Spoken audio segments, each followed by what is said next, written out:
Hello, everybody. Thank you for returning to our YouTube channel. I am Brian with Technology United for Ukraine. We're a nonprofit organization that's made up of scientists, engineers, and technologists, or anybody who wants to help out the Ukrainian military or Ukrainian civilian population. We bring technological innovations to them. And please, if you'd like to help us out, the link is in the description. All right, let's get right into this. Uh, on this map, you will see right here that there was a strike by a Storm Shadow missile. This is where the Kursk offensive is going on. This is outside of it. So this was a base here. On that base were North Korean troops that were getting ready to deploy into the Kursk offensive. So let's look at this article here. And apparently, 500 North Korean soldiers were lost at that base, and 18 of Putin's officers, and another 18 apparently were wounded. This is significant because this is the first time that the Ukrainians were allowed to strike inside of the Russian territory. We haven't given them that authorization for a long time since the beginning of this war. And now they've gotten it. And this is going to be significant. And also, it's believed that one of Kim Jong-un's generals was wounded there. It was a high-ranking general. So that was also reported, which should have a significant impact, likely on the morale of these troops. But let's go here, back to this map. And get an idea about what could happen. Let's zoom out here and get an idea of what all falls into range of these Storm Shadows and HIMARS. Let's go to this article here, which talks about the effective range of a HIMARS. We're looking at a maximum range of about 300, if we look here, 300 kilometers, right? Or 190 miles. So this is how far they're going to be able to penetrate into Russia, depending on where these HIMARS are. So now if we get them, and I'm going to do a measurement of that in a minute. If they can get these missiles in the Kursk region way out, that would be tremendously catastrophic. But it's dangerous because, of course, the Russians are looking for these weapons platforms. Now we have here the Storm Shadow, and the variant they have goes out about 250 kilometers or 160 miles.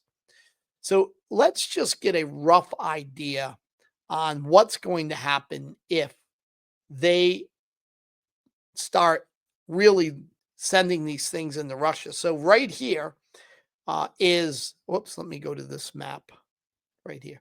Okay, so this is the deep state map, and we can measure. So right here, I'm going to circle around the area. This is where the Kursk offensive is. Let's just use this as a hypothetical. Let's say they have a HIMARS, like I'm just going to guess, let's say right here.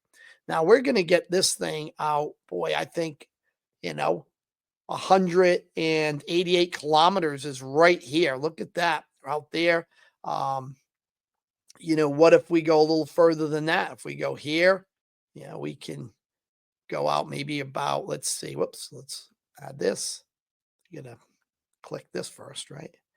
I'm going to hit here, and let's go out to about here. Look at that. There's 280. So, between a Storm Shadows, right, we have the ATACMS, which is going to get out about 190 miles or 300 kilometers. And we have the Storm Shadows getting about 250 kilometers, as we said. So, wow, that's going way out there and puts a lot of Russian assets in danger. I thought this is interesting because now we're going to see a radical change in the tactical maneuvers of the Russians, who before never had to place any air defense in these areas. Really, I mean, the Ukrainians were sending in some of these planes that they had, these drones, which were like Cessnas with bombs in them, explosives, and sending them in, but they weren't taking those out fairly easy. These other assets like the HIMARS and the Storm Shadows, they're going to need to have EW, electronic warfare systems put in.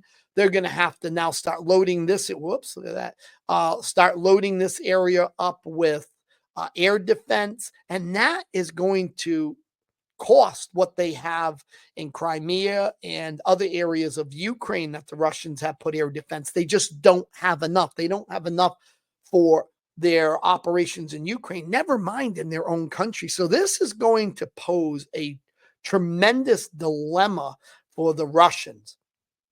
How they're going to solve this, I don't think they can. Like, this is a really critical issue that they're facing. And, kind of evens the playing field a little bit more for the Ukrainians, which have suffered because their hands were tied. So, interesting development. Kim Il-jung is going to send apparently 100,000 troops into Ukraine. Their effectiveness, as I've said in the past, I served in Korea a long time ago, 30 years ago when I was in the army. But we knew they were poorly trained, poorly fed, poorly motivated. Being in the Korean military, North Korean military, is like being in the in prison, right? So I just don't think they're going to be as effective. We do hear Russian troops complaining about the abilities of the North Korean soldiers. So we'll see. We'll see. And also, I saw something else that was interesting that came out. They are now seeing these tanks, these ancient T-10 tanks. Now, if I'm not incorrect, we're looking at something from, the early days of, World War II. So what they're doing with these things, I guess they're getting that desperate. There is a video here I'd like to show you. Now, these are extremely antiquated. This is what was seen in Ukraine being deployed by the Russians. So it has a similar shape to it. And they do believe it's a T-10 tank. So are they getting this desperate? Have they lost that many tanks? Yeah, it does. That's what it looks like. And it ran over a landmine and I'm sure did not survive very well because it's really not made to take any type of modern explosive systems that are used to take out tanks. So very interesting. What's going to happen now that they're running out of tanks? I don't know. Anyways, I want to thank everyone for coming to our channel and supporting us. Remember, Technology United for Ukraine is always looking for volunteers. Link is in the description. Take care.